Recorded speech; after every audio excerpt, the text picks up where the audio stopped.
Hi, I'm going to show you some more books that I got at Thrift Books. So, first I got this. It's called Fuck Whales, also Families, Poetry, Folksy Wisdom, and You. Petty Essays from a Brilliant Mind by Maddox.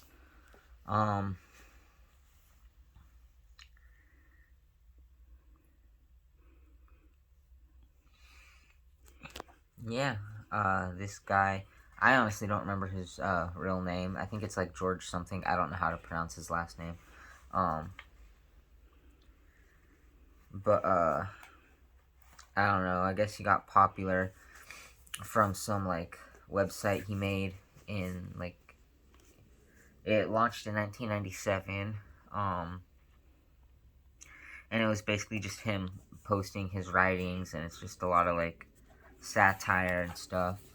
But the website's like maddox.xmission.com, and it says Maddox is the New York Times bestselling author of The Alphabet of Manliness and Crappy Children's Art, a former computer programmer and mathematics major.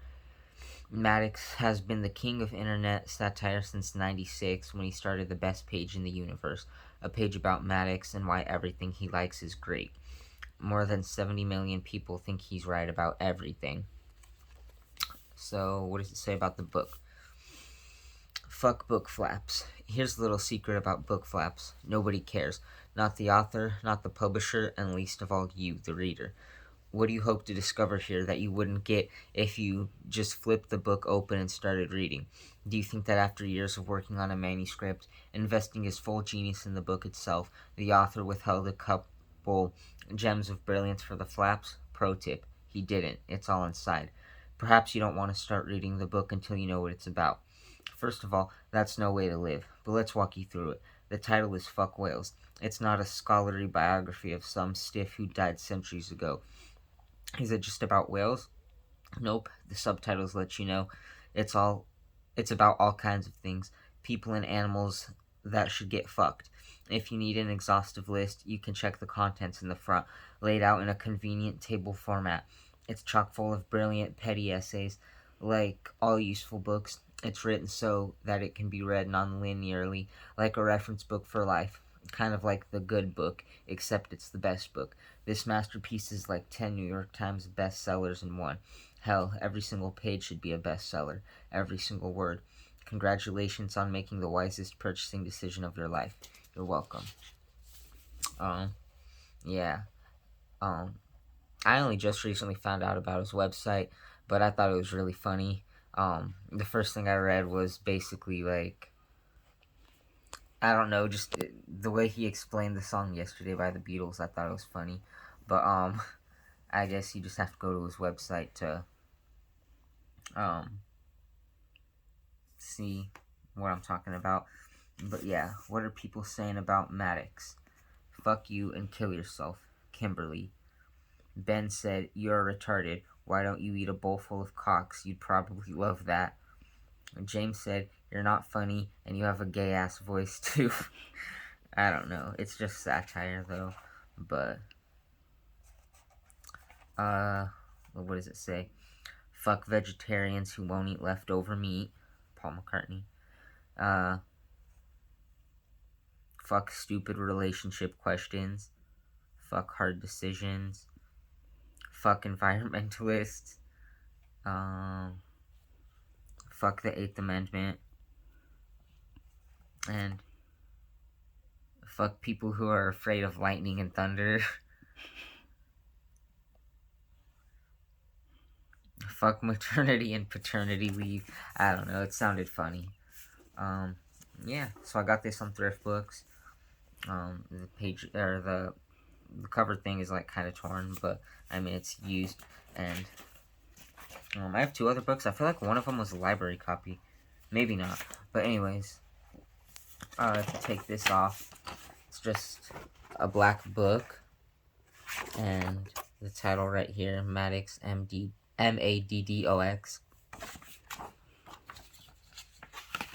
So there's that book, and then these next two books, I got Jodie Sweetin, Unsweetened, but like it's a joke because her last name is Sweeten, like this, and then Unsweetened, and she capitalized the S because it's her last name. But this I started rewatching Full House, cause I don't know, I used to like it when I was a kid, and Jenny has never seen it before, so I started watching it with her, and she's become a Full House so she likes it too. And yeah, so Jodie Sweetin played Stephanie in Full House. She was the middle sister. It says, in this explosive. Wait, what? Oh, okay. In this explosive and brutally honest memoir, Jodie Sweetin, once Danny Tanner's bubbly daughter on America's favorite family sitcom, takes the readers behind the scenes of Full House and into her terrifying and uplifting real life stories of addiction and recovery. Jodie Sweetin melted our heads and made us laugh for 8 years as cherub faced goody two shoes. Did I say that wrong? How do you say it? Cherub. Cherub? Cherub. Yeah. Cherub. I don't know that word. Cherub faced goofy. Cherub faced goody two shoes middle child Stephanie Tanner. Her ups and downs seem not so different from our own, but more than a decade after the popular TV show ended, the star publicly revealed her shocking recovery from methamphetamine addiction. Even then, she kept a painful secret, one that cannot be solved in 30 minutes with a hug, a stern talking to, or a bowl of ice cream around the family table. The harrowing battle she swore she had won was really just beginning. In this deeply personal, utterly raw, and ultimately inspiring memoir, Jodie comes clean about the double life she led, the crippling identity crisis, the hidden anguish of juggling a regular childhood with her Hollywood life, and the vicious cycle of abuse and recovery that led to a relapse even as she wrote this book. Finally, becoming a mother gave her the determination and the courage to get sober. With resilience, charm, and humor, she writes candidly about taking each day at a time. Hers is not a story of success or defeat, but of facing your demons, finding yourself, and telling the whole truth, unsweetened. And this was published in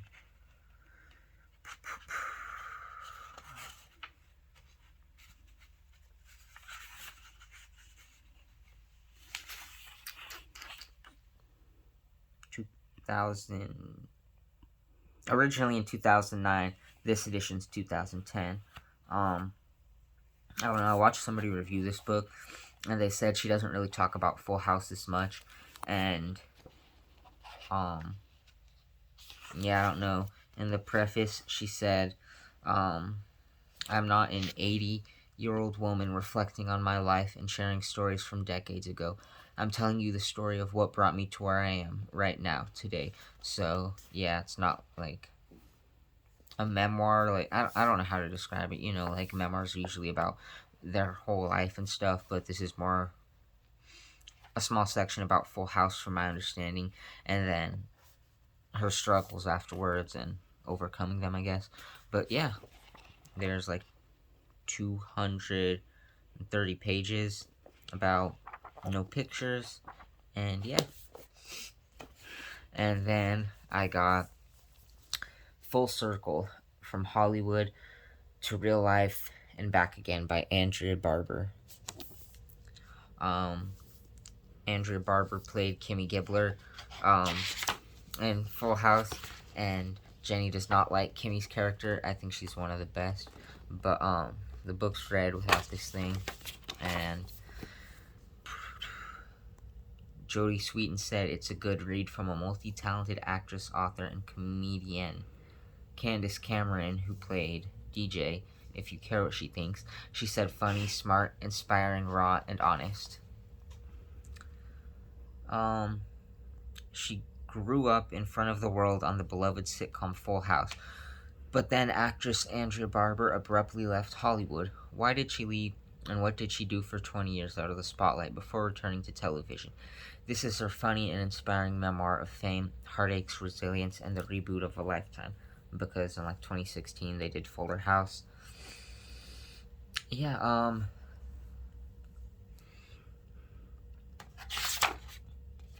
Oh, continued on the back flap. I thought you meant the back of that flap.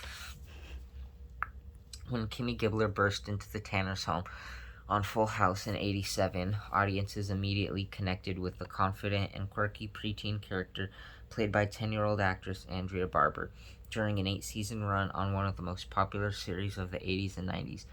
Andrea came of age in front of millions, but she was as far removed from her character as a girl can get. The introverted young star was plagued with self-doubt, insecurities, and debilitating anxieties that left her questioning her identity after the show's cancellation. Side note, maybe she wouldn't feel that way if there weren't people like Jenny hating on their character constantly. Anyways, it says, Andrea wouldn't return to the public eye until 2016 for Fuller House. So what happened in those intervening decades that Andrea jokingly calls the lost years?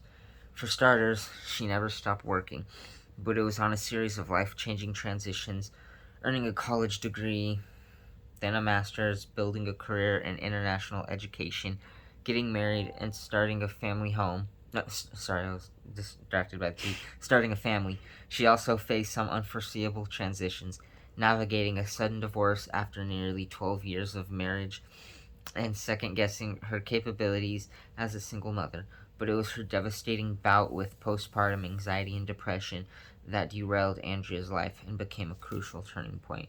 Full Circle is a raw, refreshing, honest look into the life of a celebrity who has never been fully comfortable in the spotlight. Here, Andrea shares her deeply personal struggles with mental health in a way she has never done before. She opens up about fighting her way back and finding solace while finding herself, all before her life came full circle with her co-stars and lifelong friends on Fuller House, sharing her journey from child star to champion of mental health and back to stardom. Andrea writes in a way that feels like catching up with an old friend. You'll laugh, reminisce, and finally get to know the woman behind the zany next-door neighbor. See, she's zany. She's not evil. She doesn't have an evil heart like some people say. She's just eccentric. So yeah, those are my 3 new books, all from thriftbooks.com. So you'll sneak past the guards, but what am I gonna do? I'm gonna shop at thriftbooks.com. Anyways, that's all for now.